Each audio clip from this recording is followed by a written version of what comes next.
एक परिवार 7 दिन और 7 रातों तक समुद्र में भटकता रहा। वे रोजाना सिर्फ कच्ची मछली खाकर गुजारा कर सकते थे। एक दिन उस आदमी से रहा नहीं गया, इसलिए उसने अपने छोटे बेटे को मारने का फैसला किया। जब वह मरने ही वाला था, अन्ना ने उस आदमी को पीछे से मार डाला और फिर उसे मछलियों को मारने के लिए समुद्र में फेंक दिया। अगले दिन अन्ना अपने 2 बच्चों के साथ समुद्र में भटकती रही।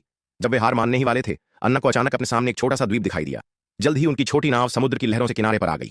अन्ना जल्दी से उन सभी चीजों को ले गई जिनका वह इस्तेमाल कर सकती थी। फिर उसे एक नारियल मिला। उसने उस औजार से बच्चों को नारियल का रस पिलाया। फिर उसने नाव उठाई और एक साधारण सा तंबू बनाया। अब उन्हें बस ताजा पानी ढूंढना था। अन्ना को जल्द ही एक छोटा सा द्वीप मिल गया। उसे नदी के किनारे केले, तारों और दूसरे खाने के पौधे भी मिले। हालांकि जब अन्ना खाने की जगह ढूंढ रही थी, तभी अचानक आसमान में बादल छा गए। उसके बाद तूफान आया। उसने पहले जो साधारण सा तंबू बनाया था, वह तूफान झेल नहीं पाया। अन्ना के पास दोनों बच्चों को रजाई से ढकने के अलावा कोई चारा नहीं था और बाहर हल्की बारिश हो रही थी। तूफान तेजी से आया। बारिश के बाद अन्ना को एहसास हुआ कि उसे कोई और आश्रय ढूंढना होगा। वह बच्चों को वर्षावन के पार समुद्र तट के दूसरी ओर ले गई। जब अन्ना ने पीछे मुड़कर देखा तो उसे एक लकड़ी का घर दिखाई दिया। वे उत्साह से उस घर में पहुंचे। हालांकि वह जीर्ण शीर्ण लग रहा था, फिर भी थोड़ी सी सफाई के बाद वह एक अच्छा आश्रय था।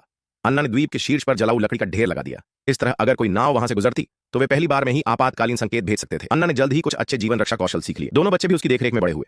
जल्द ही वे बच्चों की खातिर बड़े हो गए। वे बिना किसी चिंता के द्वीप पर खुशी खुशी रहने लगे। अन्ना ने अपने भाई बहनों को आधुनिक सभ्यता के इतिहास और मानव की उत्पत्ति के बारे में भी सिखाया। इस दिन भाई बहन उपनगर में आए। उन्होंने नाव को चट्टान पर रस्सी से बांध दिया। जब वे मछली पकड़ने की खुशी में डूबे हुए थे तो उन्हें पता ही नहीं चला कि रस्सी समुद्र